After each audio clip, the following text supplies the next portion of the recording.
All right, hello there, everybody. Welcome back to the Music Career Show. Today's guest is known throughout the world as the King of Times Square. He performs over 250 times a year and knows the business better than anyone. He's fantabulous. He is a fabulous singer-songwriter, and as well as an amazing performer and showman, he's also an all-round sound lad. And he used to drive a pink Cadillac. His name is Derek Dempsey. Derek, how are you doing? It's good to finally get you on. Barry, I love that introduction. Fantabulous. Fantabulous. I'll be as well keeping that in because fantabulous sounds way better than fabulous anyway. Right, I thought that was intentional, fantabulous. So I'd say go with it. It's great, fantabulous. I've heard it somewhere. Yeah, fantastic. Well, that's going to be the name of James, the episode, the fantabulous Mr. Dempsey. there you go. Well, James Joyce made up words. Ah, exactly. You should make them up. Exactly. You might as well. And we're looking at the end of the day, it's not as if the universe came, planet Earth came with, a book saying, here's all the words you're going to use. All words are made up, so you just made up another word. Exactly. I'm delighted. I'm going to get on to them boys in Oxford and tell them to stick it into the dictionary with a photo of me beside it and a photo of you on the other side as well. So, Derek, right, before we get into all the madness of the King of Times Square and the pink Cadillac and all that jazz, where did music start for you? Jesus Christ, that's a great question. Not to get pedantic about it, but to actually locate exactly when it started, I'm sure it was probably in the womb. My dad was a huge music lover, Sinatra, Elvis, Nat King Cole, Satchmo. My dad went to see Louis Armstrong in Dublin in 1956. I actually have the playbill upstairs that when he died, my ma gave me some of his stuff. I have his Sinatra box sets over there. So I basically got into Elvis at an early age, as I think almost every kid did at certain, through certain decades. But then when I was 12, I started, my ear just started telling me I have to listen to this guy Sinatra. So we would buy my dad, greatest hits of Sinatra at Christmas or his birthday. It was either that or socks or a pipe. He never smoked a pipe. You know what kids are like. Yeah. So then I'd be like, I heard that song New York, New York, or I heard My Way, or The Summer Wind, and that voice, the orchestra. So by 12, I was sticking my dad's records on the turntable, putting the headphones on, and then I put Bowie on, then I put the Human League on, and there was a Limbo album that me and my sister used to dance to. Believe me, you don't want to see me dancing. But it was just always there. Music was always there. I think it was just, my ma says it was just always, music was always the most important thing to me. So I guess it started early, but I remember just being just like around it in the same way as when did you start being interested in girls? Well, it was kind of always that thing. But then there was a time where you're like, I need to get myself a bar of soap now and start chasing. Yeah. But so it was there, and then there was a time where it was like I'm conscious of it, and I need to follow it. And ever since to this morning, first thing I think of when I wake up, music. Let me play music. Let me write music. Let me listen to it. Brilliant. And then when did the likes of, so I'm as far as I know, guitar is your first instrument, is that right? No, actually, well, again, that's kind of complicated. At 14, they threw me out of school Oh, after being on the hop for 2 years solid. And the reason I went on the hop is very simple. They introduced algebra. I have a condition that's only really recently known. It's the numerical version of dyslexia. It's called dyscalculia. So I have major problems with numbers. You throw in the phone number at me and I'll call it back to you backwards, upside down, and just go, here, forget it.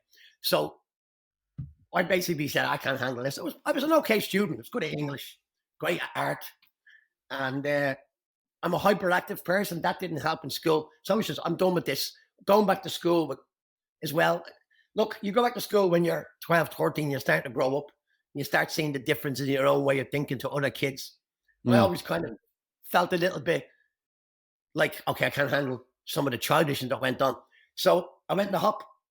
They caught me, went in the hop again. They caught me. They eventually got me back to school, told me parents, look, he never stops moving. All he's doing is singing in the class, get him a guitar. So I got a guitar. Funny enough, I know you're a big Eddie Van Halen fan. So I had a guitar. I knew a couple of chords from me mate, Summertime Blues, a little couple of licks, but I was no idea how to play. And I'm listening to Beat It by Michael Jackson. Very good, yeah. And I'm wondering to myself, why can I not go do do do do do do do? And that's the way my mind was thinking, I can do that.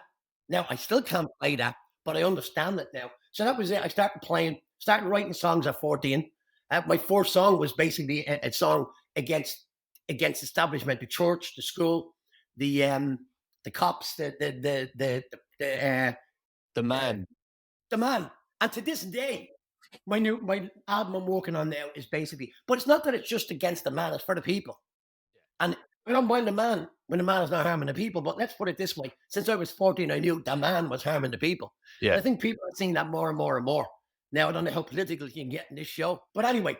So then I started writing songs, and by 15, I'd written about 5 or 6 songs. Met a guy called Damien Finnegan.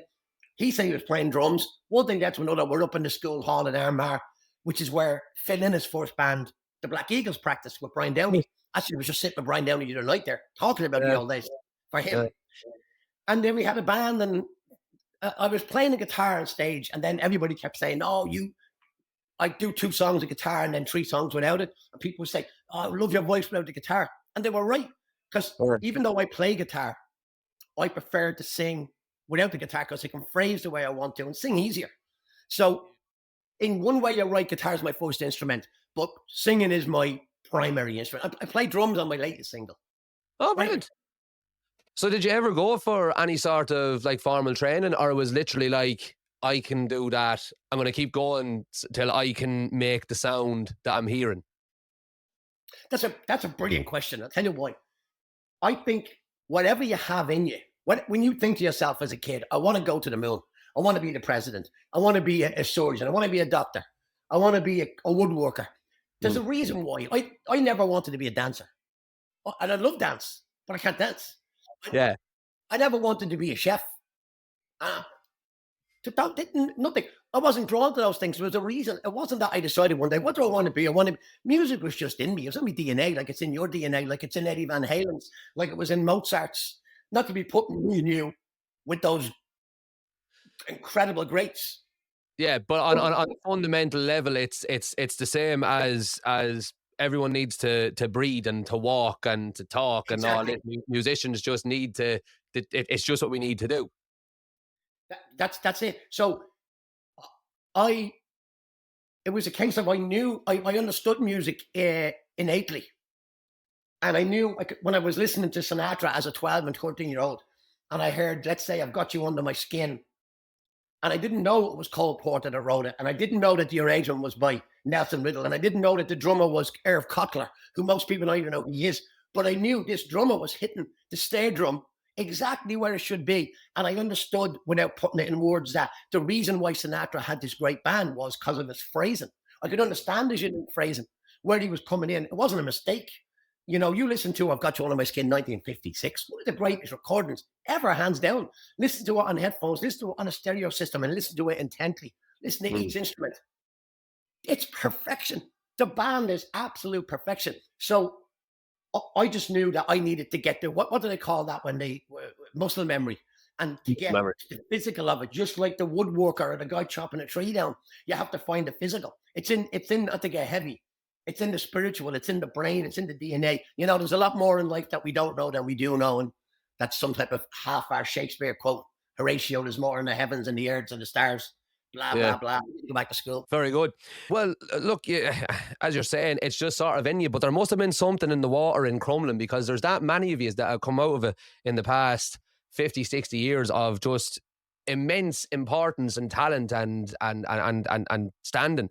Yourself, Phil, Christy Brown, McGregor, the whole lot of them. What's going on in Crumlin? I love that there. That you immense importance in them. And then you mentioned me in the same breath as Lynette and Christy Brown. I don't know if you said Brendan Bean or not, but then you mentioned McGregor. Now, well, look, do you know what I mean? Like him or lump him, you cannot deny his talent. Like we were talking about before we started recording, like him or otherwise, you cannot deny the talent that fella has. Singing, well, yeah, not singing. 100%. You know what it is? I don't know him, and if I met him, I would say that to him. I mean, I've met people who I remember meeting Glenn Hansard in Las Vegas, and he played my guitar and sang a few songs. And I said to Glenn, "Listen, I love your success. I'm so happy for it. And a lot of people wouldn't be, especially the fact that we were peers. I've interviewed Jerry Leonard and I met Jerry Leonard and he's been at my gig. And I said to Jerry, I love your success.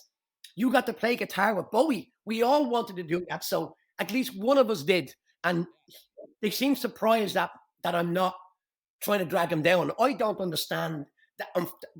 Irish people are brilliant. But one of our biggest faults is dragging each other down. I don't understand why we do that. I love success.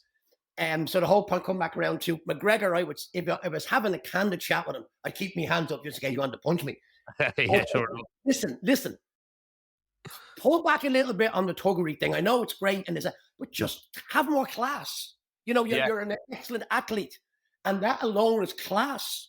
Yeah. You don't need to be this person, and it's going to drag him down. I'd hate to see that, because look at the class of even. Don't get me started on Lynott, Philip Lynott, whichever way it's supposed to be pronounced. Although he said Lynott, and his mother told me he said Lynott, because that's like it's like that whole thing, Billy Joel or Joel. Do you know what I mean? Yeah, and it's potato, tomato, George Gershwin, Eric Gershwin. Let's call it whatever Yeah. If somebody says to me, Lynott, I know what we're talking about. If somebody says to me, Billy Joel, I know what they're talking about. Yeah. And anybody that interrupts the conversation, I've learned this in my life. Anybody interrupts the conversation to correct you, I just change the subject and go, gotta go, see ya. No interest. Yeah. Time is of the essence. I could go on about Philip Lynott for many reasons. In my new song, I reference him as the King of Ireland, which we'll get to, I'm sure. And I think that's what he is. And I was reading the other day that, because it was over for the Vibe, and I've had this conversation over the years. He was born in Ireland in a time where the church had complete control. He was born what they called a bastard, something that if anybody calls a person born out of wedlock a bastard, should be knocked out, in my opinion. Yeah. Illegitimate, no such thing. Knocked them out again. He was black. Even though he was white and he was a mix, ultimately he was black, and he was called the worst names. He was also an orphan in a way because his mother wasn't there. He was raised by a grandmother. And when he died, RTE kept his music out. The establishment didn't want his music in. They pushed it down because of the lifestyle he lived. But you go like this and flip right back around. If the church in Ireland had been, well, we understand it happens. A woman will get pregnant out of wedlock, which happens throughout history. It's normal. It is. Pregnancy came first. Marriage, a separate issue. I never understand that way of thinking. So what they did to him by having that stigma attached to all of the issues with him being black, being born out of wedlock, and being an orphan, did such damage to him that it's probably absolutely connected to the fact that he was so insecure and probably went to the drugs that killed him in the end. The irony of it just killed me. Yeah. Go on forever about it. Guy was a genius. He was a genius. And for any of the instrument nerds out there, one of my favorite things about Phil Lynott was the bass that he played. He played an Ibanez Roadstar, which is, I've got a Roadstar and I'm an absolute Ibanez fanatic. So and I love the mirrored scratch plates and all the stuff. One of my earliest memories of Phil Lynott, and I didn't even realize it was Phil Lynott until I was I'd say coming up close to 20, was one of his songs, and I don't think it was Tin Lizzy. I think it might have been Phil solo. Was on the old, was it Brennan's or Pat the Baker ad on the telly? Is it Old Town? Do. The mother fool, she broke the rules. She hurt him hard. That one. How long ago was that now? Oh Jesus! Now, so I'm 30, and I knew that from. You're talking at least 20, 25 years ago. This boy's cracking up. This boy is looking down. That's the one. That's exactly the one. Yeah. Quick thing, that bass with the mirror, he got that mirror idea from supporting Noddy Holder. What was the name of Noddy Holder's band? Slade. Had the mirrors all in his hat. And Philip saw how he was using the hat to shine light. So he's got the bass. I got the reflective mirror. Genius idea, man. Do you want to know another really weird and coincidental thing about Slade? Is that in the video, in the mid-80s video for the Christmas song, they're both of the guitar players, Noddy Holder and the other fella, they're both playing Ibanez Road Stars, which is the exact one that I just got not long ago, which is like it all weird, that isn't it? It is. It's fascinating to me, It's actually. It really fascinating. is. 'Cause, you know, the thing about music, I always say to people two things. One, when people say, "Oh, Jesus, the Sex Pistols and Puccini," you know, like what? And they'll be like, That's miles apart. Opera and the Sex Pistols." No, it's really not, because you get. I don't know if you know much about opera. I'm a huge opera fan. I have been since I was 18. I've been to many operas. I was going to the Met twice, 3 times a month before the lockdowns. Kids were grown, so it was more free time. But anyway, you get Man and Butterfly by Puccini, and there's a piece in it called the Humming Chorus, and there's a riff that goes dum dum dum dum dum dum. Now you go dum dum dum dum Stand by dum Me. dum. That's exactly what I heard. Yeah, So there you go, and it's dum dum dum da, da, dum yeah. dum dum. Have a listen to it, Barry. It will kill you. It's one of the most amazing, and I can guarantee you that half of the players that you're into, because you like the heavy metal stuff, Yeah. were influenced by J.S. Bach, by Oh, Wagner, 100%. by Mozart. You listen to the overture from the Marriage of Figaro by Mozart. You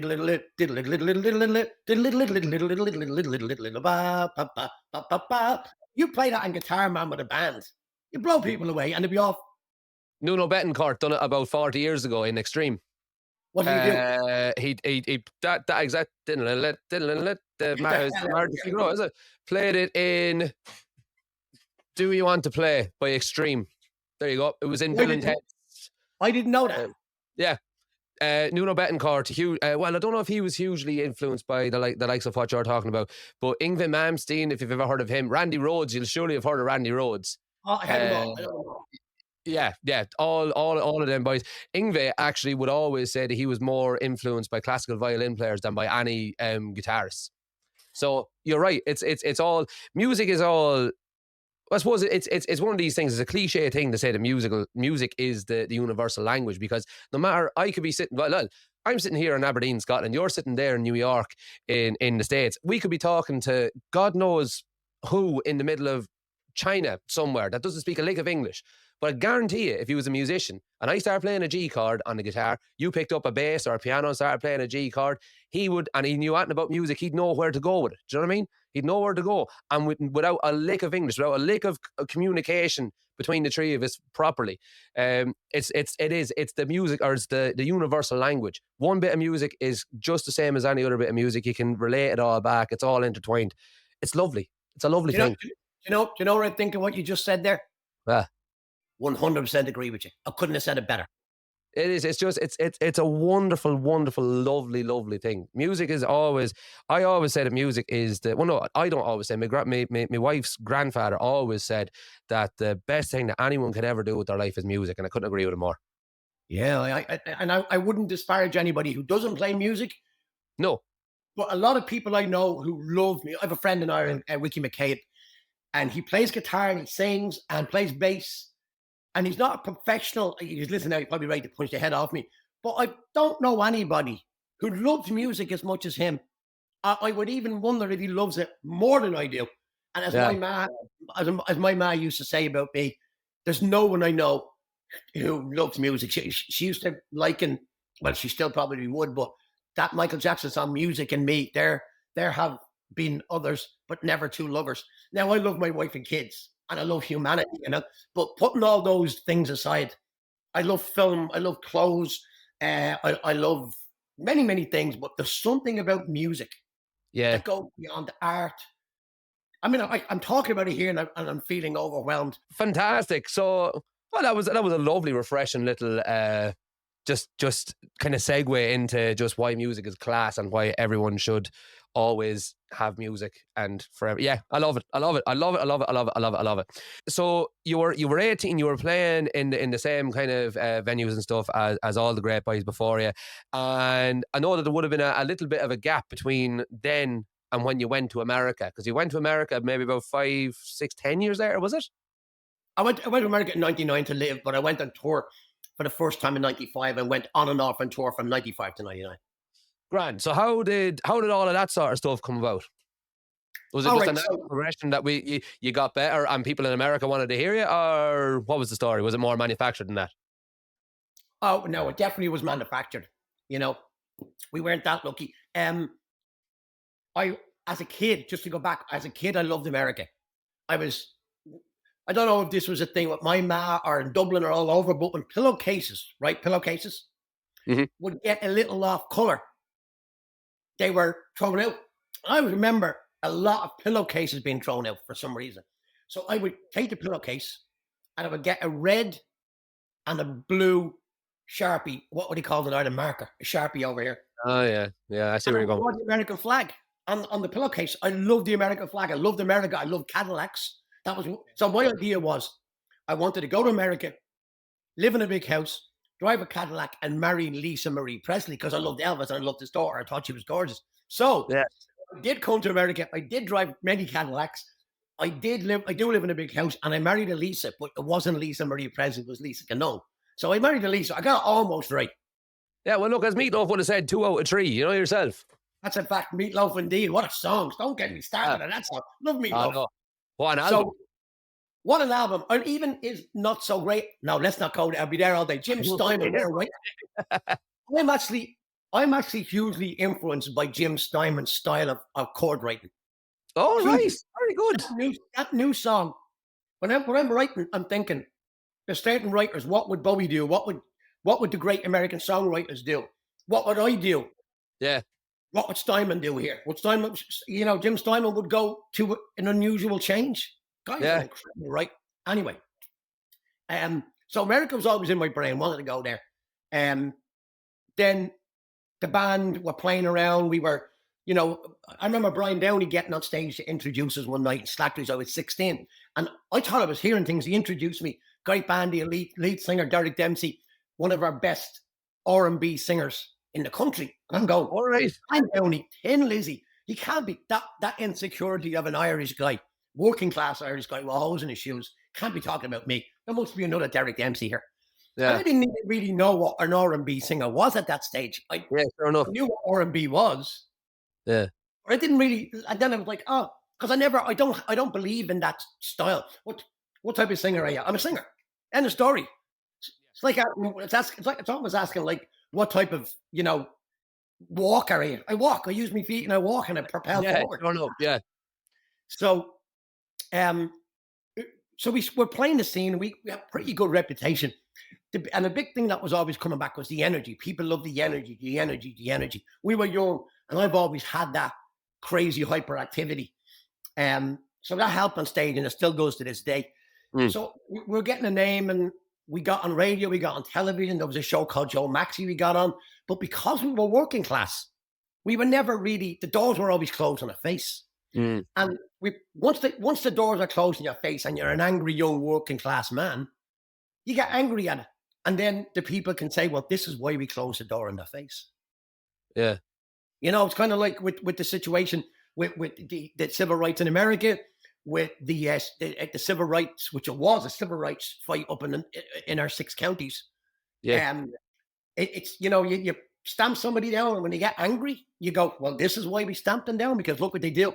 It's one of the dirtiest tricks in the book, and that was used on us. But we were still blowing people away. You cannot stamp down what a band are doing.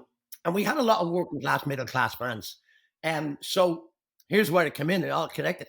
One night we were playing in Slattery's. We had toured around a little bit around England. We had went over to the Canaries and spent 2 months, 7 nights a week, 4 hours a night on stage, getting that chopped together. We came back a different band.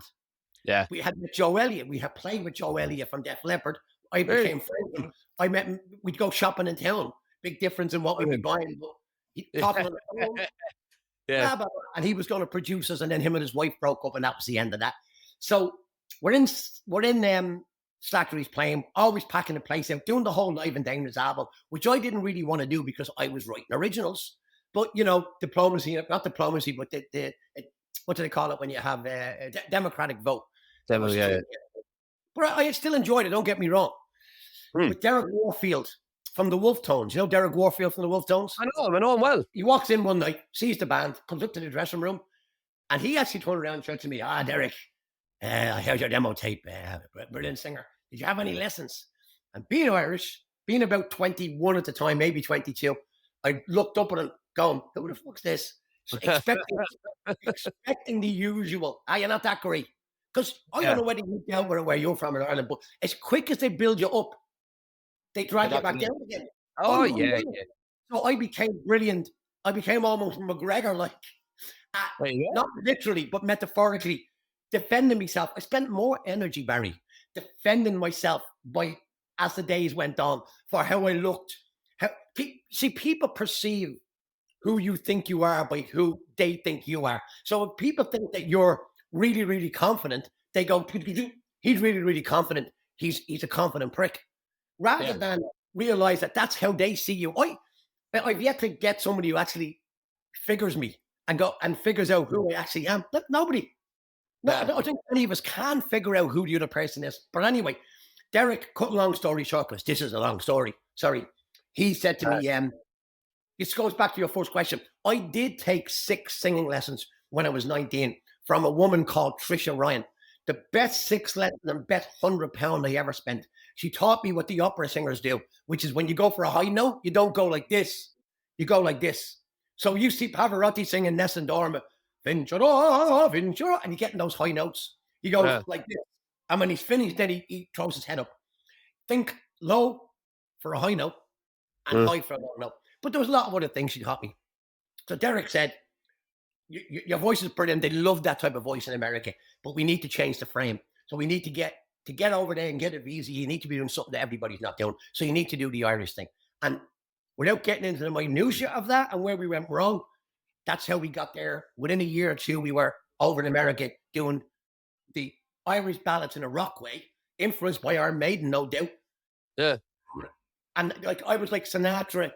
Imagine Sinatra singing the Black and Tans and Sam Cooke, and the band were like Iron Maiden and Eddie Van Halen. One of our guitar players, John Sweeney.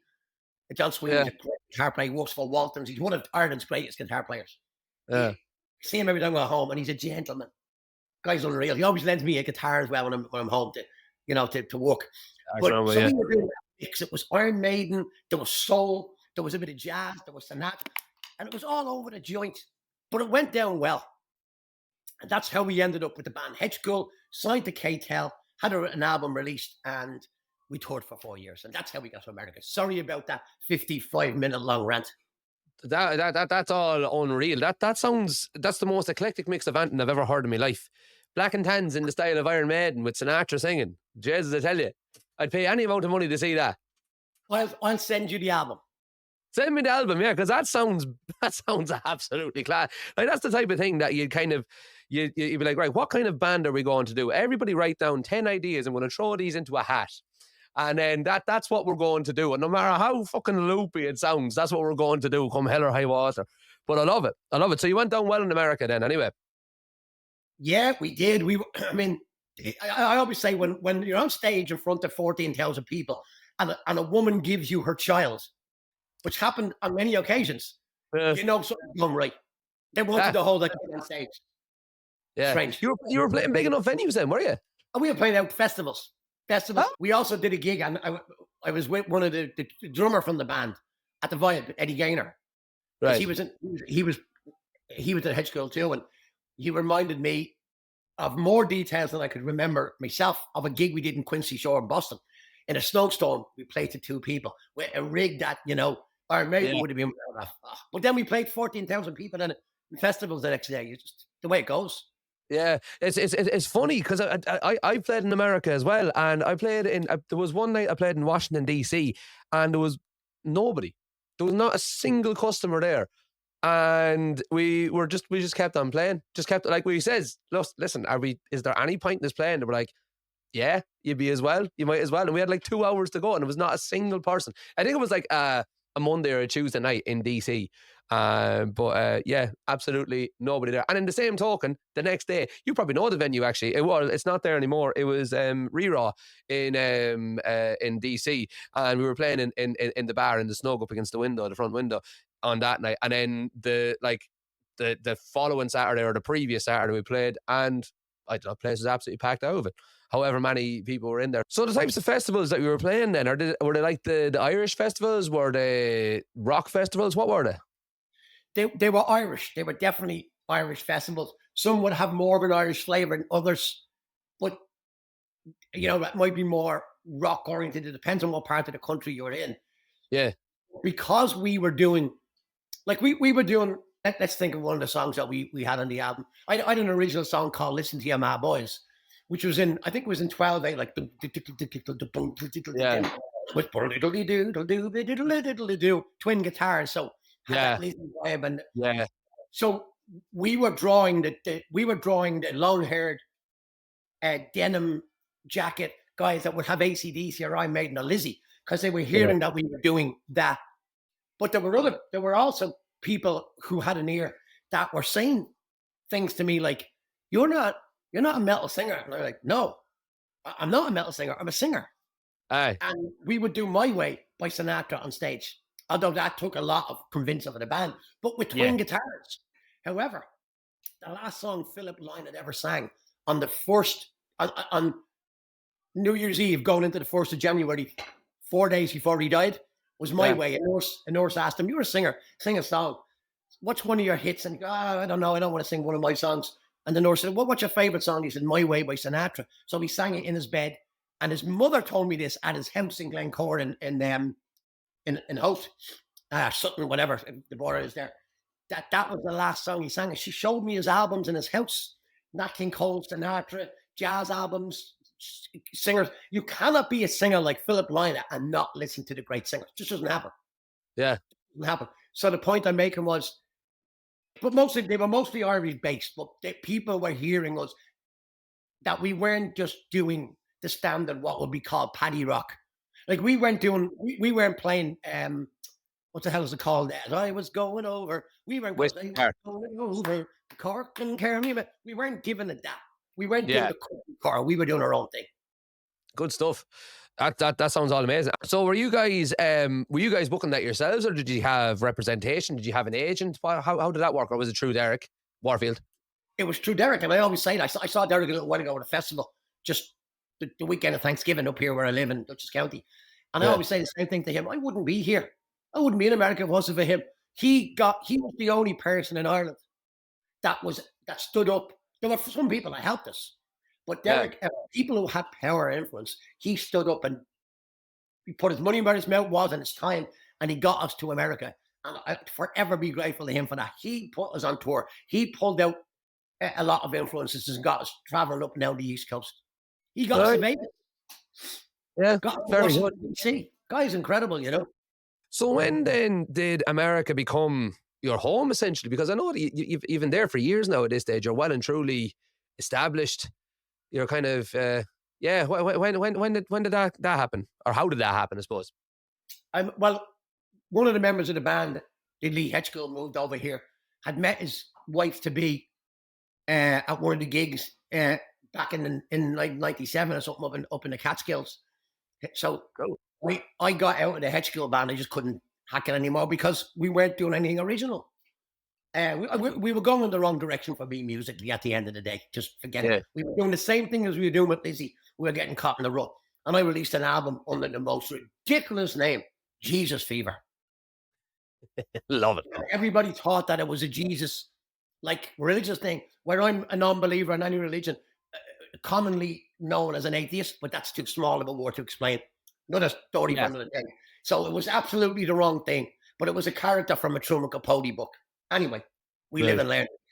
Yeah. So I released the original, and that was what drove me out of the country. The guy in the band said, "Look, come over and live with me and the wife, and we'll get a band going." I worked for about 9 months making swimming pools till I got used to the way. Got a guitar, went out gigging, and on September 4th, 2000, in the year 2000, I started gigging, and I haven't stopped since, except for the lockdown nonsense. Did I say nonsense? I get into trouble for saying that. Nah, not at all.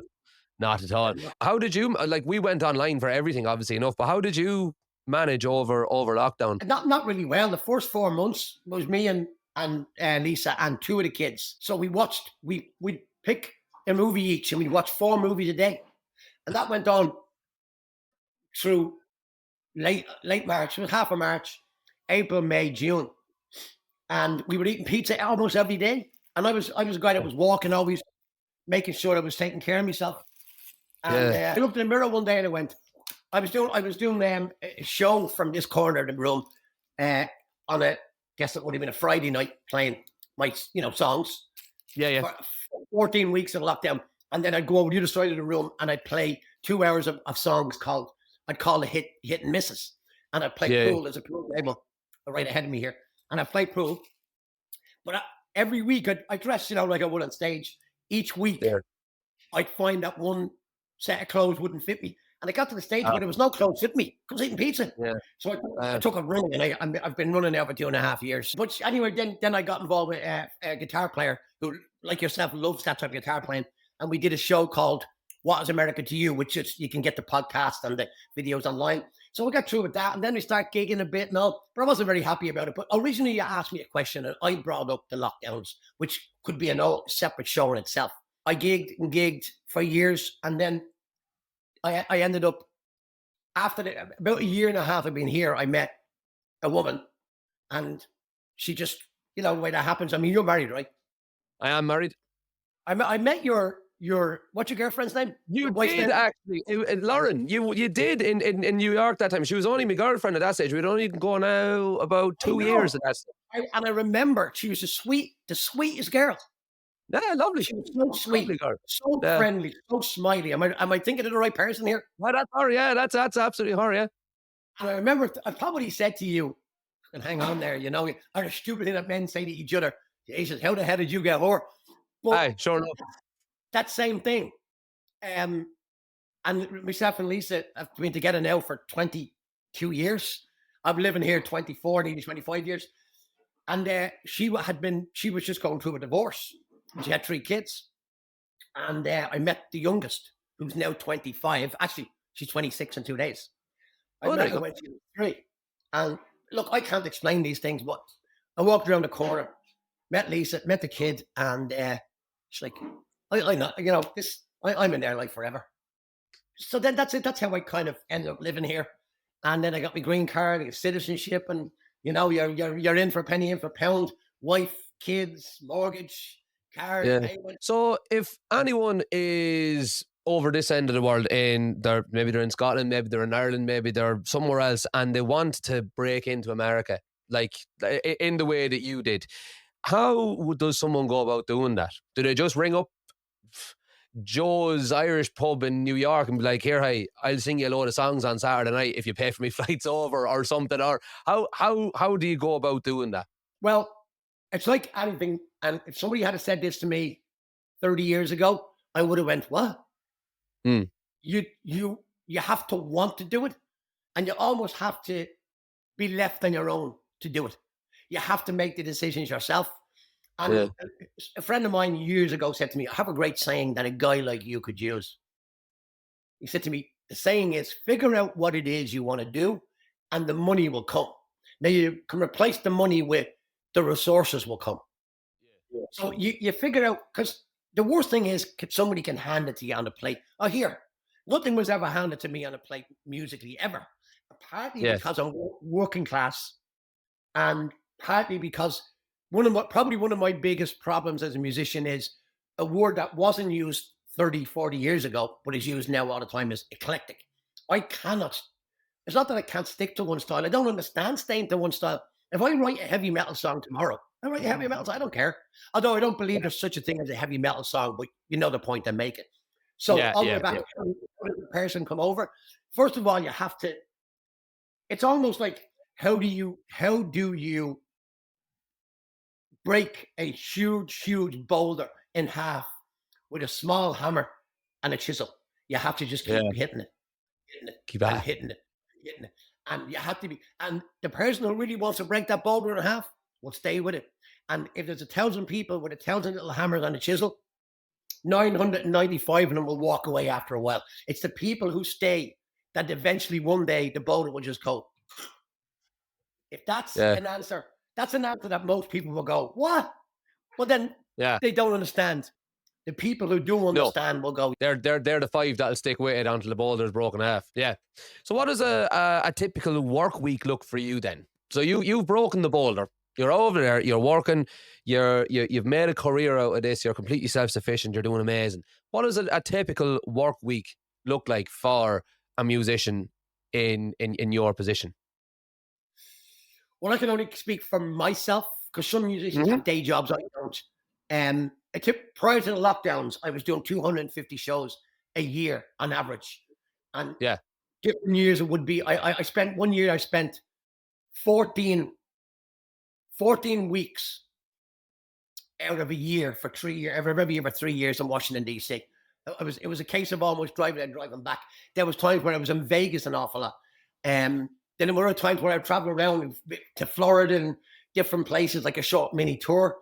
One year I went to France in 3 weeks. So there's nothing typical, but if you tried to bring it down to typical, when I was in Times Square and I had to title the King of Times Square, I would play.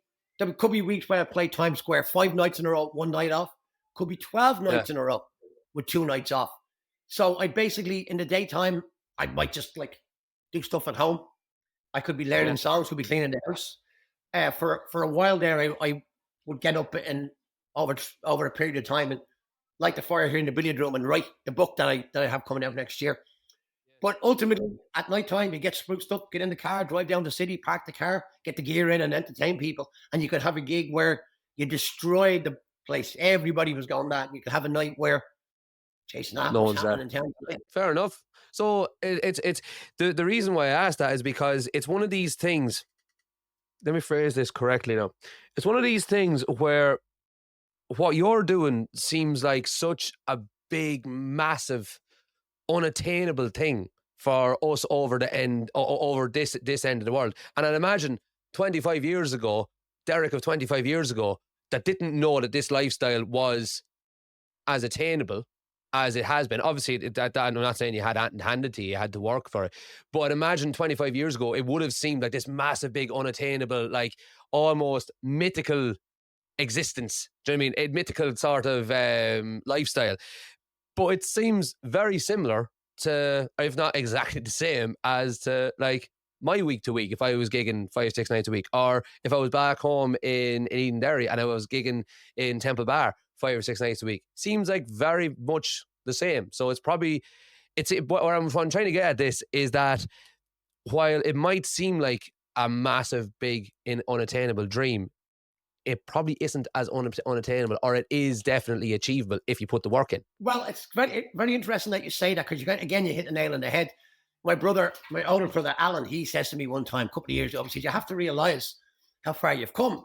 Because if somebody had said to you 25 years ago, oh, you're going to be called the King of Times Square, you're going to be living in your lovely house and driving your Cadillac and releasing albums and, playing with famous people and being respected for being a great musician, all these things. If somebody said that to you 25 years ago, that you'll be that, you'd be like, really? Really?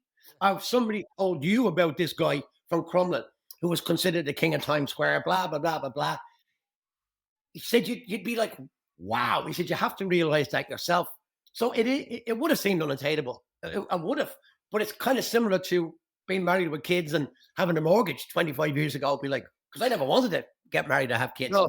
Something too fun. Sure enough. Yeah. Too much fun. Yeah. No, I know what you mean.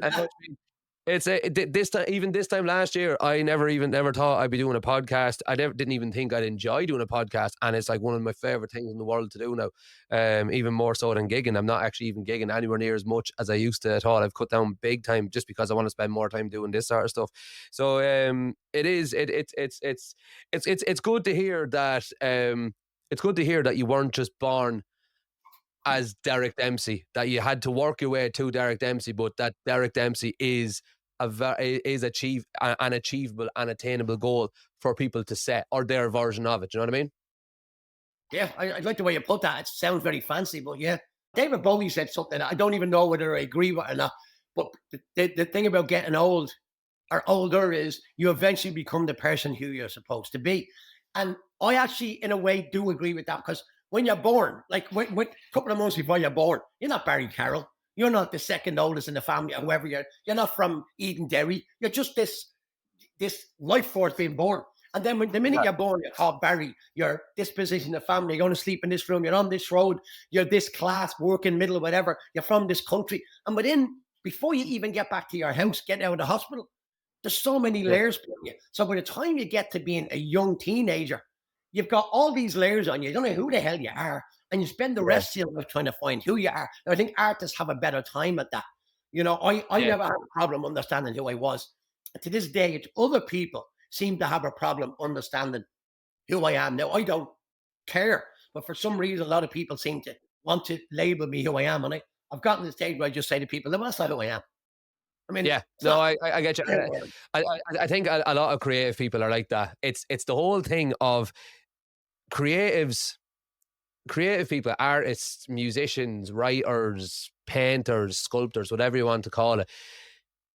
The thing we do is fun and we get a lot of enjoyment out of it. Do you know what I mean? And we get a lot of, and it's something that you can do from an early age.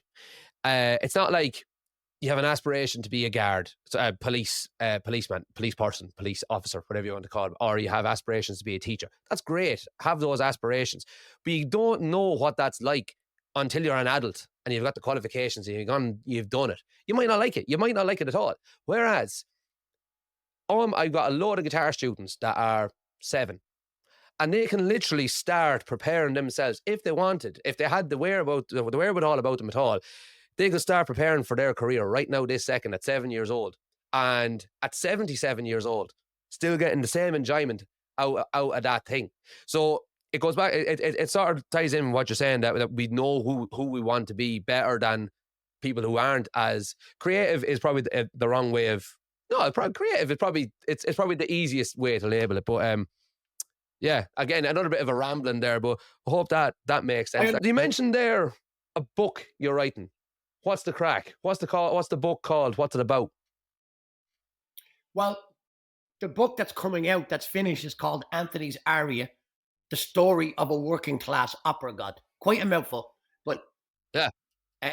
literally, Anthony, an aria is a piece of music from an opera. Yep. I know that from the Legend of Zelda games. There's a game called Ocarina of Time where he plays loads of tunes on his ocarina and they're all called like aria and rhapsody and all sorts of things. So yeah, there you go. Right. Well, a better way of explaining it for most people know the movie Shawshank Redemption. Yep. The part where Andy Dufresne locks the door of the office and he puts on the gramophone, he puts on an opera piece by Mozart and he plays it on the speaker out into the yard. That's an aria. Yeah. That's Sul aria from the opera we were talking about earlier, The Marriage of Figaro. Anyway, so not a lot of people probably listening, and there's people listening going, "Why does he explain it?" You wouldn't believe how many people ask me, "Anthony's what?" So it's only for the people who don't know what an aria is. So Anthony's Aria, The Story of a Working Class Opera God. It's basically about a guy from Dublin. It's not autobiographical. Although there's certain characters in it that I put my voice in, he's not one of them. Yeah. He's a big, tall, slightly overweight guy. Loves Johnny Logan. I love Johnny Logan. I actually interviewed him. Johnny Logan's a great singer. That's one of them. Brilliant singer. And his mate Maggot loves Freddie Mercury, and they're always arguing about who's the best singer. Yeah. But Anthony is half Italian. His name is Fusco. So he's literally, his grandfather was born in Italy. He's a stone mason. And he always claiming he's related to Michelangelo. But Anthony harbors this secret love to be an opera singer. But he's mad for the drink, and he's always drink. I don't drink, so I cannot express how much this Anthony character has nothing of me in him. There's other characters in the book who do, not Anthony. Yeah. So he basically gets drunk one night during one of the big World Cups. It's set in the 90s. And he's so drunk, he gets up and he sings Norma. And he's brilliant. And his mates, he falls down drunk on the ground. His mates tell him the next day, "You were brilliant. You were like Pavarotti." He's like, "What?" Doesn't even remember doing it. So they get him sober, get him to the local karaoke competition. And he's discovered in the most bizarre way by a guy who works for the Metropolitan Opera. He's a set designer, artistic designer for the Met. And he hears this working class guy going, "Oh, I'm going to sing Nessun Dorma." Can't even pronounce the name of the area. Called Nessun Dorma, None Shall Sleep. So he says he gets his phone out. "I'm going to videotape this, send it back to the director of the Met, Hilary Hadrian." Yeah. Have a laugh with the guy, But the guy starts singing. Unbelievable. He has the best voice. He sends it back to the director of the Metropolitan, Hilary Hadrian. And she's like, "Who is this god?" It's fiction. So she gets him to America, and the story is based around that and his relationship, and his girlfriend, who they're going to get married, is called Cleo. And, there's all these different stories and there's different characters. And he ends up, obviously, there's a nemesis that's that's an opera singer that's from a wealthy family that, he doesn't want him taking over. And there's all types of mad stuff. As the Dutch Jacket will probably say, it goes Yeah. from murder, revenge, cross-dressing, death, revenge. It's all types of mad stuff. So that's that book that's coming out hopefully by spring with an Brilliant. independent publishing company. It's done. It's the Yeah. one I'm working on. The one I'm working on at the moment is called Perfidious Albert, the story of a Saxon psychopath. It's not related to the book per se, but it's will I give you a quick synopsis? Go for it. Yeah, I'm loving this. This sounds amazing. And when you said you were writing the book, I thought it was going to be something along the lines of, oh, I don't know, how to conquer New York and become the king of Times Square, or something along those lines, something music related. Yeah, let's write that one. That one sounds class. But no, I thought it was going to be music related, but this isn't. Well, in the way that I thought it was music related. It's fiction, is it? It's fiction, but like all fiction, it's a vehicle for my, and I've no problem saying this. It's a vehicle for my love of. I'm going to sound like a gobshite of human rights. I don't understand anything else but human rights. Like the lacking in human rights throughout the world. What's going on in Iran right now at the moment, and many countries. But it's like, are you kidding me? There's people dying because of a piece of cloth. So within Anthony's area, it's a vehicle. I'm not unashamedly for me to say what I have to say. If two people read it, well, so be it. I'm not saying what I have to say so that millions of people can hear it. I'm saying what I have to say because I have to say it. And there's a lot of things about there's women's rights in it. My main character, Cleo, is that what I would call the moral voice of the novel. That's his girlfriend, and as one of the times her sister says to her, "Get off your high horse." I get off your soapbox, and she says, "No, I'm just using my soapbox to propel me to get on my high horse. You're not going to get me off either." Very good. So that's that book. So Anthony's Perfidious Albert. Have you been a man from where you're from? Have you ever heard the word perfidious? I have heard the word perfidious, but I couldn't really explain it to you. Have you ever heard the phrase perfidious Albion? No. It's in the song. It's in. I think it's in the Foggy Dew. It was ringing a bell, and I was thinking it was something to do with West Bromwich Albion. I thought that's where I recognised it from, but no, you're right.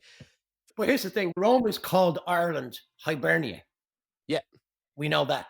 So somebody who had a love of Ireland, like my friend David Dash, who's my lyric co-writer, he would be a Hibernophile, and he's also an Anglophile, which a lot of Americans are Anglophiles. They love England and everything. I love a lot of English things, for Christ's sake. The book I'm working on is called Perfidious Albert. Perfidious Albert is a play on the phrase Perfidious Albion, which is what the Romans used to call Britain, because perfidious and underhanded and sly was what they were in battle.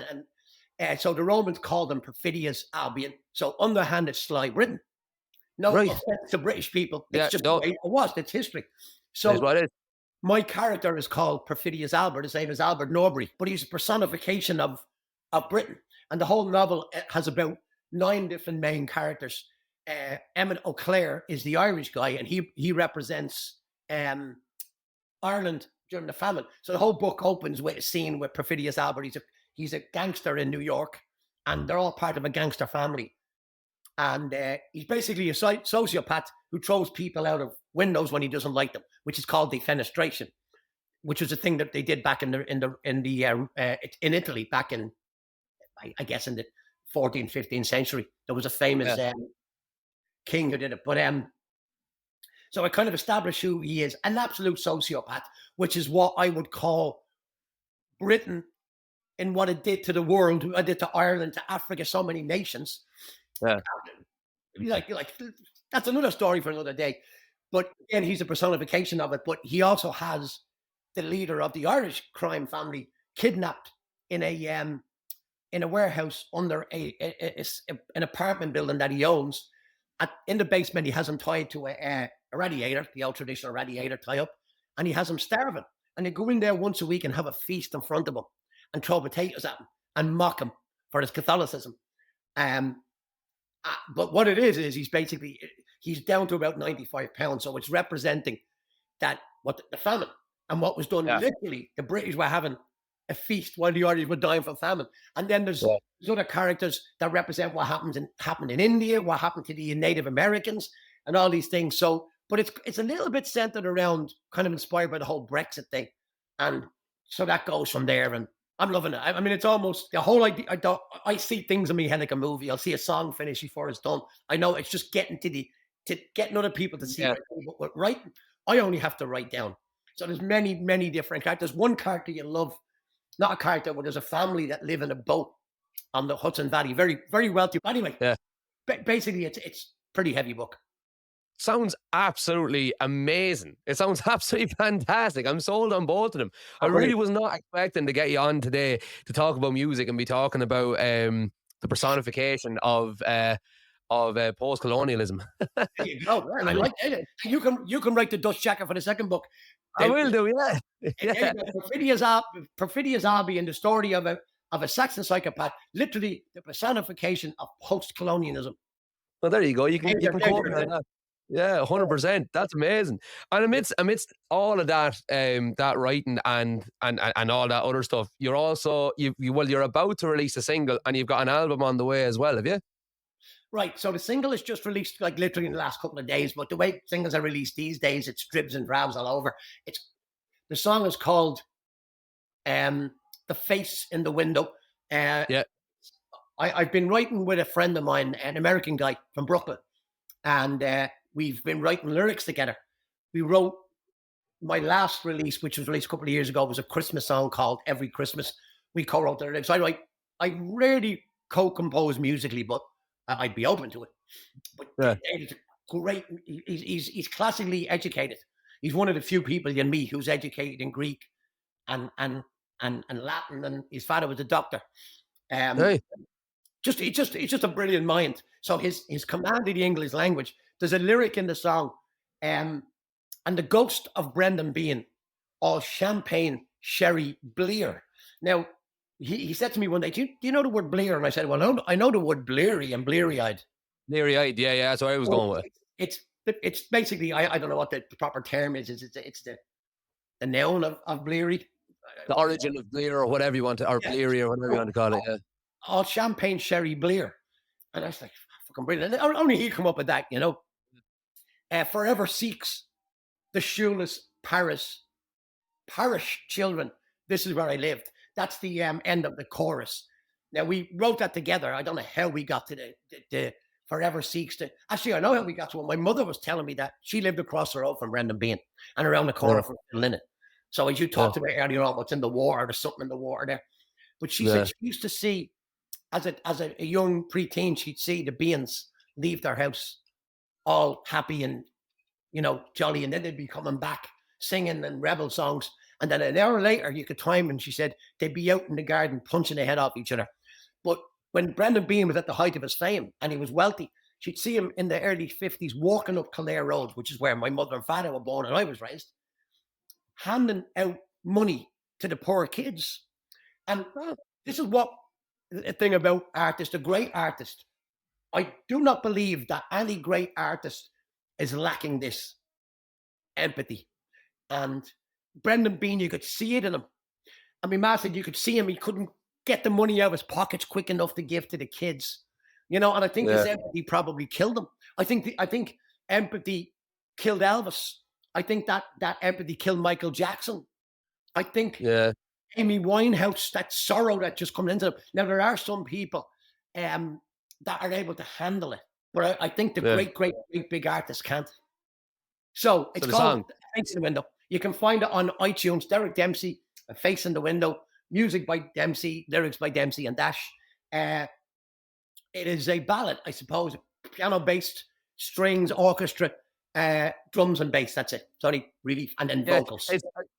I listened to it the other day. It's lovely. I think I texted you after and said it does. It reminds me of one of those songs like Scenes from an Italian Restaurant by Billy Joel. That it's like it's always moving, and there's like it's always sort of stepping up a key, stepping up a key, stepping up a key, and then it sort of resolves itself at the end. Lovely. It's good work for what it's worth. Well done. Well, thanks. Well, there is, well, quick history of the song. 2017, in October, I had a flight booked.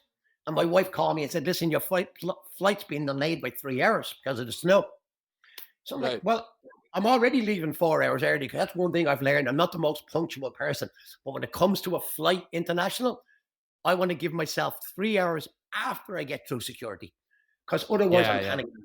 So I said, all right, I have loads of time. I sat down with a banjaxed guitar. I don't even know why that guitar. Might be my daughter's guitar in my office on the other side of the house there. And I started picking through an A chord. Actually, it was a D. I changed the key later. And I wrote the first part. If anybody's listening to the song now, the lyric is snowing and I'm leaving New York. I called her. She was happy to talk. I bought an expensive magazine and I watched the planes take off on the mezzanine. So I wrote that there. And then the second verse, I can't remember the second verse. What's the place take off on the mezzanine? I thought about this morning and smiled. I hadn't seen that look in a long while. I made the gate to wait for my flight. The snow looked bright and beautiful on the wings of night. The majority of those lyrics are unchanged from 2017. I recorded it, got on the car a little while later, and traveled to the airport. And I forgot I wrote a ton of lyrics on the plane. I write a lot when I'm flying. I don't know what it is. It just comes to me. So then life took over. Some other fucking problem happened in life, and I forgot the song. And just before Thanksgiving, I found the song, sent it to my writing partner, David. He wrote back to me, where the hell were you hiding this? He said, we got to work in this. It's beautiful. So we sat down over about 6 weeks, once, twice, 3 times a week, and we started working on it. So while we were working on the lyrics, you know how it is. So as for anybody who composes, actually composes music or whatever, songs, you want, I'm learning all the time about writing, and the movement of the chords are with the story. So you're picking up on something that was very intentional. It sets, the whole beginning sets up getting to the airport, getting on the plane, and then all of a sudden you're up in the sky, and then you're over in Ireland, and then the whole thing changes. But the reason for all those changes is because there's so many changes. You're going inside your brain, you're having memories, you're talking about, and probably making absolutely no sense to anybody who does them right. But those changes, the changes are intentional, but they just came to me within the lyric. It was just like building a house, and you go, all right, we got this, so why don't we put this over here? I'm making no sense to myself, even. I'll stop. No, I kind of half get you. I'm gonna relate it back to how I'm relating that back to myself, in that I grew up reading Harry Potter. I still love Harry Potter as an adult, and I've watched loads of interviews with J.K. Rowling and stuff like that, and she says that back in whenever it was, 1991 or whatever, that when she was sat in that cafe in Edinburgh, she was a struggling writer, and Harry just walked straight into her head, fully formed, with his entire life story around her. And it was literally just a matter of just getting that information from her head out onto the piece of paper. And it sounds like your sort of process is exactly the same. The song just sort of formed itself, and you just had to get it out with you. It's the same with my books and any stories. There you go. My problem is, and some people might take this the wrong way, but my mind doesn't give me much rest. I don't know why it is, and I've accepted it. But I can only describe it as a busy airport with planes coming in and going, but mostly coming in. So there's constant ideas. I've got another book that it's in my head almost fully formed about Elvis and Phil Lynott meeting in 1978, because Elvis didn't die. He came out of the hospital and admitted he was a drug addict, and he went with his record company. He went on a personal tour of Europe, got rid of Tom Parker, went with his girlfriend, married her in Paris. His record company called him and said, you got to see this young Irish guy. I think you'd love him. He loves you. Here's tickets to see him in the Sydney Opera House. So he goes backstage. Lynott meets Elvis, and Elvis says to him, I know you're on the drugs. You got to get off. And I thought, I just don't have the fucking time to sit down and write it. So the process, like you said, that J.K. Rowling, I think that happens to all artists. Well, and I said this in an interview I did when I was in Dublin for some Los Angeles film company. I'm making a documentary on Philip Lynott. And the thing I've been saying for years is, all an artist is a conduit. We're a channel. I say we. I consider myself an artist, and I'm lucky that a lot of ideas come through me. And we have to be grateful for those ideas to come true. You're a conduit for these ideas. Why we'll never understand. I wouldn't even begin to try to understand. Why is art? Why does art exist? Why do we have to have Harry Potter? Why do we have to have Dorian Gray? Why do we have Shakespeare? Why do we have these things? But it seems that art creation speaks to the human condition. Look at what Harry Potter did. Harry Potter changed the world. Yeah. Changed Yeah. the world. And Yeah. Harry Potter spawned writers that we don't even know about yet. Filmmakers that we don't need. In 40 years, we will have, when we're maybe on our last breath, we'll have composers, writers, filmmakers saying, it was J.K. Rowling that made me be this. And artists that are probably going to be bigger than J.K. Rowling. So there's something about art that we'll never understand. So yes, that is the way the process works. I have another song that I wrote years ago called Breathing Like an Alien. And my friend Kerry, who wrote the lyrics with me, she's deaf. And she was texting me. And I said, because you've broken up with a boyfriend. And I said, look, we go through these things. I understand the pain you're feeling, blah, blah, blah. I said, but other than that, how are you feeling? And she said these words to me. I find it hard being human. So I'm breathing like an alien. And boom, I wrote the song. So it all came to me fully formed. I just had to find the chords and where it went. And I sat outside 3 mornings in a row with my mother-in-law writing the song. So that came to me fully formed. And myself and David are working on 2 songs right now. One is called Soulful Family Affair, which came from something that a great singer in New York called Carlton Smith, great soul singer, said something to me. I was like, yeah, Soulful Family Affair. That's fully formed, just got to finish it. Another one called The Cardboard Man, which is the life of my father from the minute he was born to he died, because he worked in a factory making cardboard boxes. They're all there. I can hear them. It's almost like seeing him through smudged glasses. Right. And you just got to clean the glasses and get to them. I don't know. I can't explain it. But Yeah, I know. I know what you mean. Just when you said there about your mind being like an airport, I'm exactly the same. And everybody else that I've spoken to, well, not everybody else I've spoken to on the podcast, but a lot of people I've spoken to on the podcast, a lot of it goes back to being creative.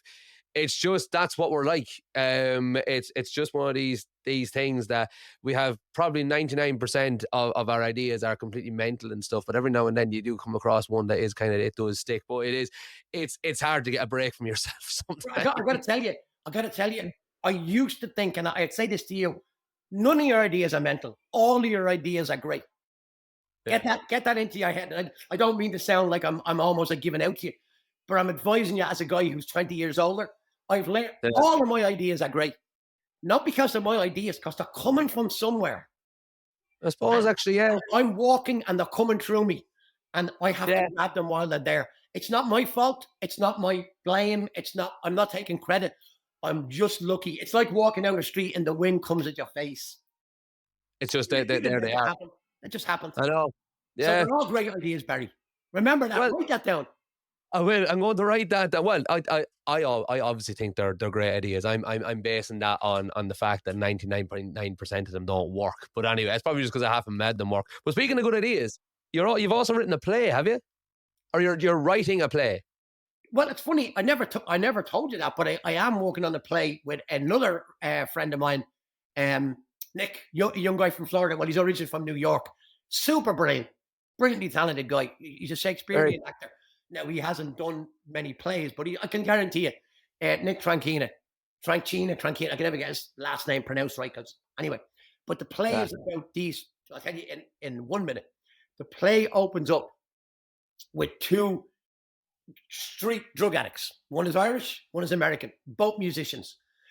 And they're on the streets and in New York in the morning after the needles in their arms. But they started off life seemingly normal. One in Montana and one back in somewhere in Ireland. We haven't decided where. But they're both very talented musicians, but they've had past traumas. So they get signed up. They're traveling all over America, and they get dropped the record. They get dropped in a record company, and they're not strong enough because of the past traumas they have, that they end up, they had a bit of fame. They had the record company. Everything's lost. They hit the drugs real hard. They end up losing their apartment in New York, and they're basically on the streets. But it's another thing pointing at why do we have drug addicts on the streets? It's another, I guess, human rights thing of let's look at, let's not just walk by a person who's homeless and go, you scumbag, get a job, which a lot of people do. You got to understand why they got there. So it's kind of based on that, but there's some funny stuff in it. And again, you may put this in or out, but one of them is always making up stories. You remember that guy in the tour bus that always be making up stories? Yeah. One of them, the American, I think it's the Irish guy. Again, this is how early it is in the foreman. He always makes up stories that, like, he's mad into Charles Dickens. So his mate says to him, do your Marley story from A Christmas Carol. And you know the Christmas Carol story. Yeah. Jacob Marley. Jacob Marley is the ghost that comes along and tells him about the three ghosts he meet. So your man, the Irish guy, had this idea. Instead of Jacob Marley coming in and haunting him, it was Bob Marley. So he does this whole scene about, I build these chains yard by yard, man. He's telling about the ghost and the midnight and be smoking too many doobies. Ridiculous stuff. But so there's comedy in it, and so yeah, you're probably end up taking it out. No, that all sounds amazing. It's just I'm trying to think if there's anything like that you're not doing currently. Do you know what I mean? Like literally, huh? I don't cook. You don't cook, great. Well, then I won't be expecting to see a cookbook from you anytime soon. But I think I can expect to see pretty much everything else. In fairness, it's usually at this point where I would say I'd ask guests, "What are you working on now?" But like, Barry, I misunderstood you. I am involved in a play. I'm so sorry because you said writing a play. I'm not. That's where I misunderstood you. Larry Kieran, Black 47, legend. One of the most talented people you meet. I don't know how. You think I work? This guy, I don't think he ever sleeps. So Paradise Square was a musical that was on Broadway last year. And it was written by Larry. A few other people involved, but Larry had the original idea. He invited me and my wife to it. We went to see it I guess it was about last September. Yeah. And it was great. And we went across the road on 47th Street to a restaurant next to the Mean Fiddler. And as I was sitting there, Lisa said to me, "Is that Larry?" Larry Kieran. So he just happened to be coming into town that night. So we had a chat about the play, and I talked about a particular line in the play that was great about a time in around Lincoln's presidency, around the Civil War, where Irish and African Americans lived together in harmony. But the powers that be put a spoke in the wheel because they didn't want that, which is another story for another day. Yeah. So he said that line. He said it was so hard to keep that in, and I always got this ear where you hear those special lines. You hear how they deliver, the weight of them. So as Larry was walking away, he said to me, "Do you act?" And my wife said he should be acting the Maggie. So I said, "Yeah, I'm acting." So he said, "I got something." So he sent me this script for a play called The Informer, based on the famous play The Informer, and it was a movie by John Ford. And it's set in 1923, which basically we're in 2023 now, 100 years after the end of the revolution and all that went on and the separation of our country. Yeah. So the guy that's producing it is a guy called Bobby Moresco. He's the Hollywood director that did Crash, the movie from 2004, masterpiece. He won an Academy Award. Larry won an award for that. They won an Emmy for the play that Larry did. And then Bobby Moresco just released Lamborghini. That's a big Hollywood movie. So their play, called a musical play, they asked me to be in it. So I went. I said, "Love to be." So we've done a few readings, and I'm the blind street singer, and it's been developed for Broadway. So I can only hope it gets fully to Broadway next year. So who knows? That'd be amazing. That's so cool. That is so cool. I always thought of like way back when I was working in all these other jobs I had no interest in doing, just because I couldn't make a full time out of music.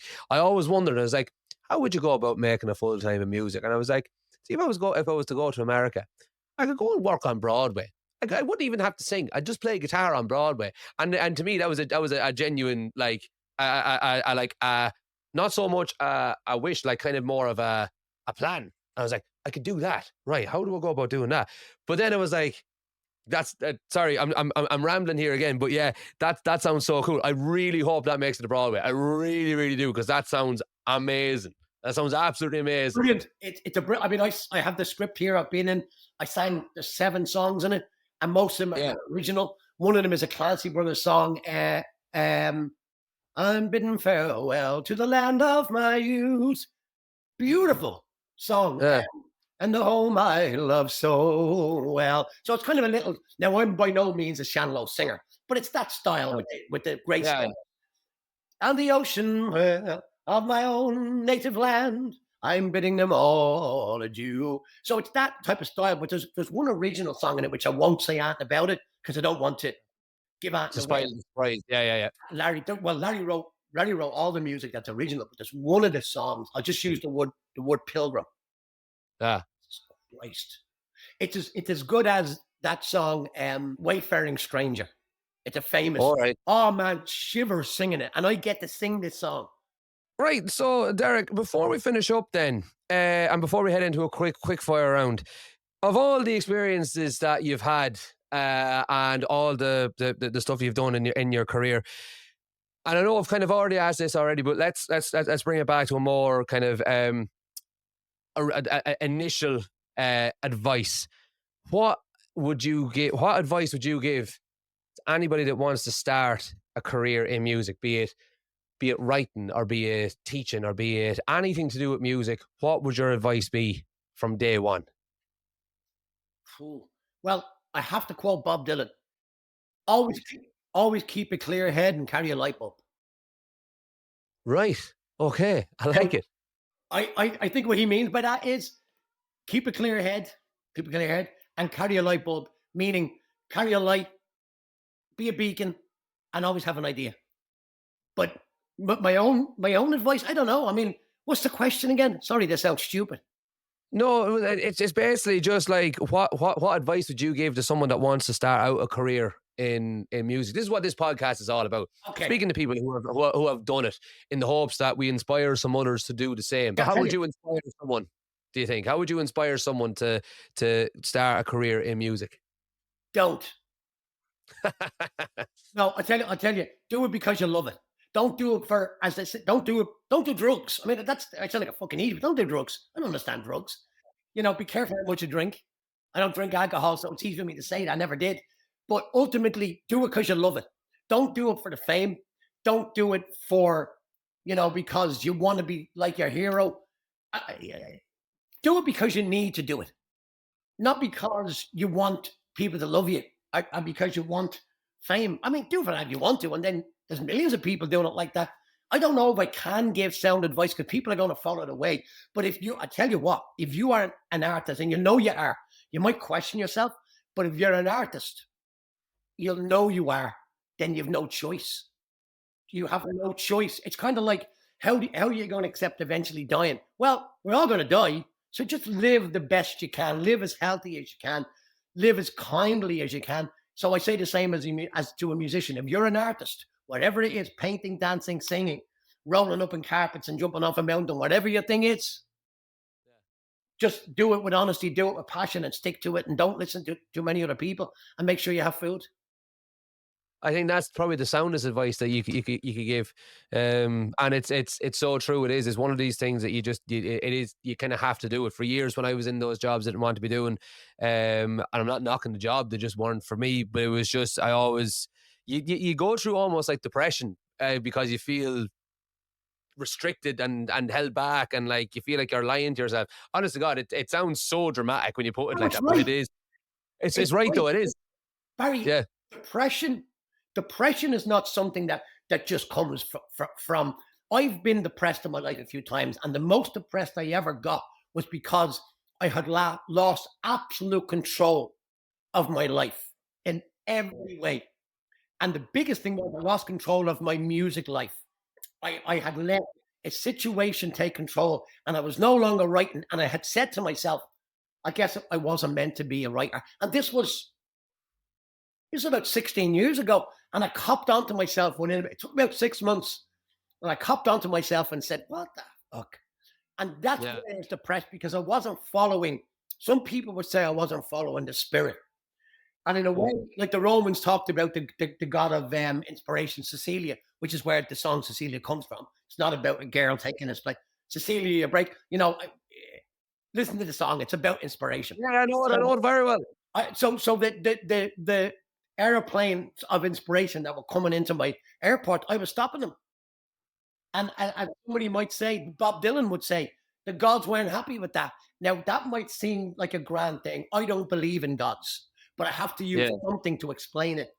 I know what you I mean. don't think I'm not being grand about myself at all, but the ideas are there and I was ignoring them. And that's where depression comes from. Yeah. So basically, just be yourself, make it happen because it has to happen. Sounds like a plan. Cool. Right. Before we finish up, let's head into a quick fire round. If people haven't gotten a good idea of what you're about in the past hour and a half, this will hopefully get them there. So just a handful of questions that have no real bearing on anything at all. Just a bit of crack. Favorite film, Derek? I'm a bit of a cinephile. Um, Mm. I mean, I love Goodfellas, but then I'd say Farewell, My Concubine, and people would go, what? Masterpiece. Citizen Kane. I'm a huge Chaplin fan. So, but I couldn't tell you that, like the Kid, Chaplin, 1921, is one of my favorite movies of all time. But I can't pick one single movie. So I'd say The Kid, any of Chaplin's great movies, Citizen Kane, A Dog's Life by Lassie Hallstrom. I can't give you an answer to that. Just everyone should always watch films all the time, every day. I love movies. Yeah, Good stuff. Sounds like a plan. Chaplin to me is the greatest ever lived. Love it. I love it. I loved Jackie Chan when I was a kid, and he would have said the exact same thing, that he loved Charlie Chaplin growing up. I'll go back to what I said. If you, like, as an artist, if you haven't got empathy, you're not an artist. If you don't, as a filmmaker or a film lover, if you don't understand Chaplin, get your shit together and understand them. Find your way to understand him. Read his autobiography. The guy was a master in everything.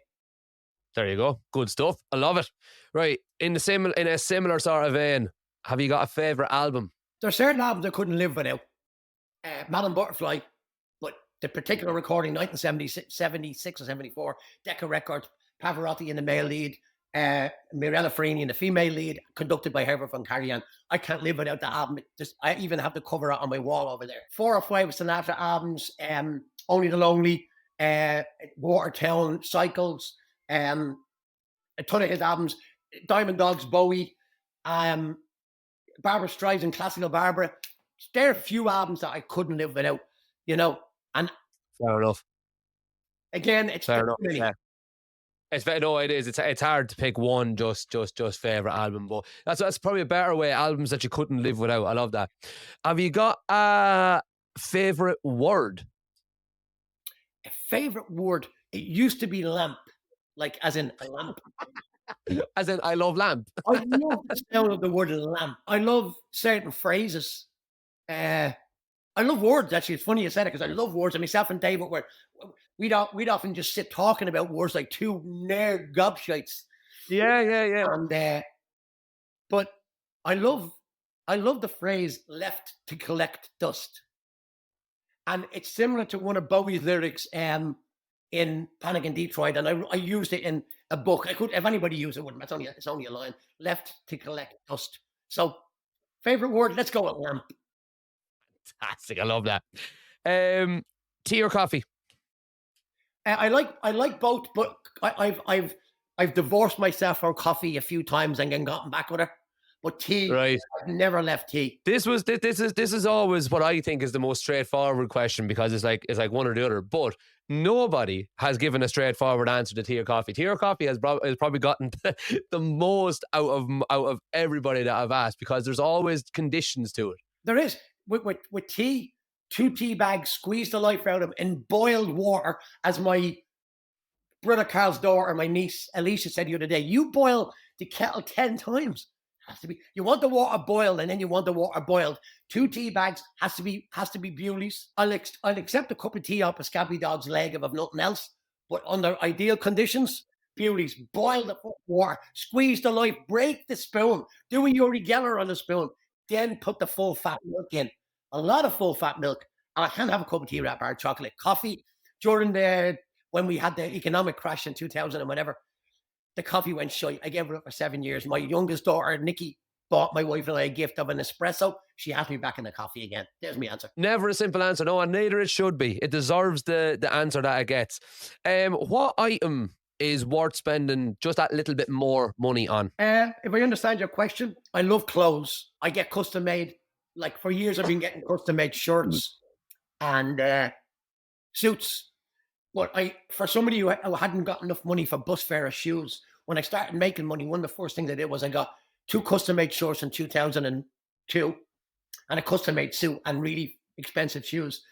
And I've never, unless it's a denim shirt, if I'm wearing a dress shirt, it's custom-made. So that, and I tell people that if you spend money on a shirt, a designer shirt, you might spend about $200 on a Dolce & Gabbana shirt. You'll get a custom-made shirt. You might get one for $75 to $120. Now I've spent $300 on it. My last custom-made shirt for my son's wedding was $300. My tailor is a woman called Stacey Solo. Great designs, but Very good. Fit you, and you might spend the same money on a Dolce & Gabbana. It won't fit you right. Get it made, and you'll never go back. You'll never go back. There you go. Fair enough. It's a very sensible one. Very, very sensible one. Is there anything you regret spending money on? Yeah, I regret spending money on certain albums. Not that I mean, as in recording albums. I recorded an album called Finally, and it's a great album. I'm very proud of some great songs on it, but I was kind of led in the wrong direction. I spent way too much money on the album because certain people involved thought I was wealthy, and I certainly wasn't. And I regret the amount of money I spent on that. I've learned from that I don't need to spend that much money on recording an album. Not nowadays, when you could essentially record an album on your phone if you were so inclined to do so. True, but even without that, I like to record in a studio. I like to record with live musicians. You can still record in a great studio. It's just that at the time I was a little bit of a novice in America. I'd only been recording a while in the country, and I was led down the garden path by a few people. I live in there. Happens to the best of us, and as long as you learn, sure, you wouldn't learn if you didn't make the mistake. So. And Cadillacs. I've had 6 Cadillacs, and after 3 of them, I should have realized that they were making a North Star engine a piece of crap. Cadillacs should be ashamed of themselves. The last 2 Cadillacs I had, I regret the amount of money I put into the repair of them. I'm ashamed of it almost. Oh, really? Pile of shite, are they? I love Cadillac, but they stopped making good cars in about 2000. And some would argue with this. An automobile expert would argue with me. Mick McDonald would probably go, they never made good cars. They did. But I'm in a Lexus right now. But, we'll get to a Rolls Royce eventually. Eventually. Well, listen, Cadillac, if you are listening, fucking sort yourselves out, lads. Jesus Christ. Oops. Get it right. Yeah. And then the $1 million question for you, Derek. Usually I say, what would you be doing if you weren't a musician? However, I'm going to say, what would you be doing, do you think, if you hadn't gotten the success in your career that you have just now? Because obviously we've spoken about that as a creative person, you have to get there. It's not really a choice. It's more of this is just where your life leads you. But do you ever think what would have happened if your life hadn't gone this way? Would you still be chasing the success? What would you be doing? Okay, a roundabout answer. Helen Keller said, one who desires to fly cannot consent to crawl. Now, that might be a paraphrase, but basically, if you want to soar, you cannot consent to allow people to make you crawl. You have to soar. So that brings us all the way back around to being an artist. I'd still be trying to stop people from making me crawl, and I'd still be trying to soar. So if I hadn't have gotten to that stage, and been, well, I've always been able to express myself. But if you're liking it too, let's say all expression is building a house of cards. The amount of times that I was building a house of cards, and I'd get 2 cards up, somebody would come in and stamp on it. Or I'd get the whole house of cards up and somebody would come in and stamp on it. The amount of times that happened to me in my life, it happened up to living here. So I'm using the house of cards as an analogy for any art. Now I've learned how to stop people. I've learned how to make my house of cards and make sure that the people who want to open the door, blow down, or tell me it's not that great are not around me. I've made sure they're not around me. You follow me analogy? I do. I got you. So So that's what you'd be doing if you weren't a musician. You'd be making sure them people stay. You'd be making better life choices, maybe, or no, something. I well, no, don't know no. how I you. would still, if I hadn't gotten to being a musician, I'd still be trying. So the answer is, what would I be if I wasn't a musician? Somebody trying to be a musician, because it's in me. It's who I am. Like I in my mind, as grand as this might seem, I was born to soar.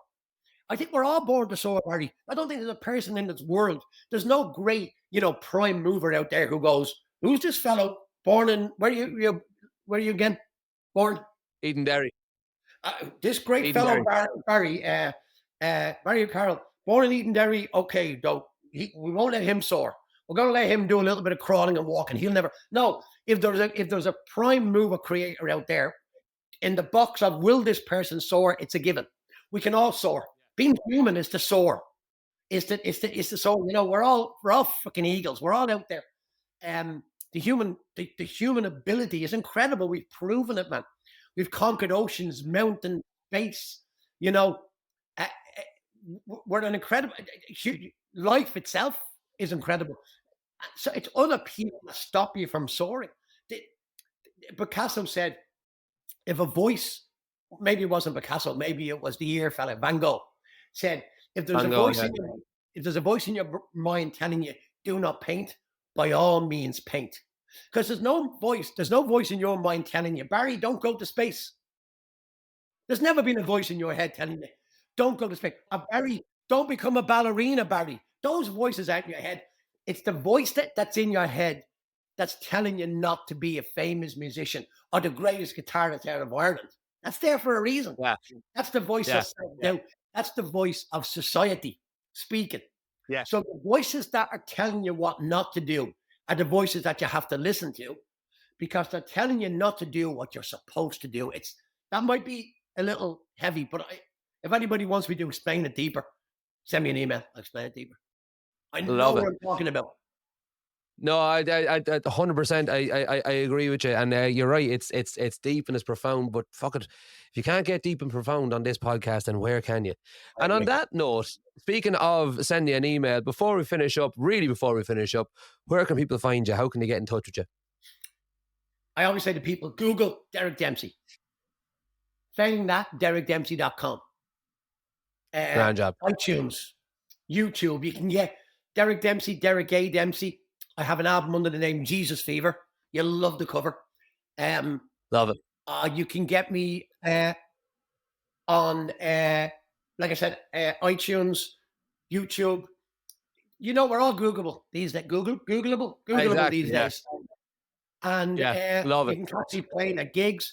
My new song, The Face in the Window, is out all over the world on iTunes, and it's getting great response, like from yourself and you comparing it to scenes in an Italian restaurant, man. That was big.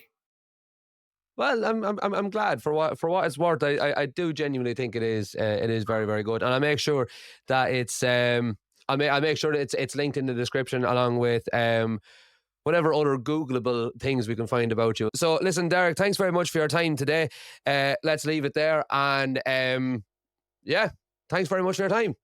Thanks, Barry, for having me. Wonderful.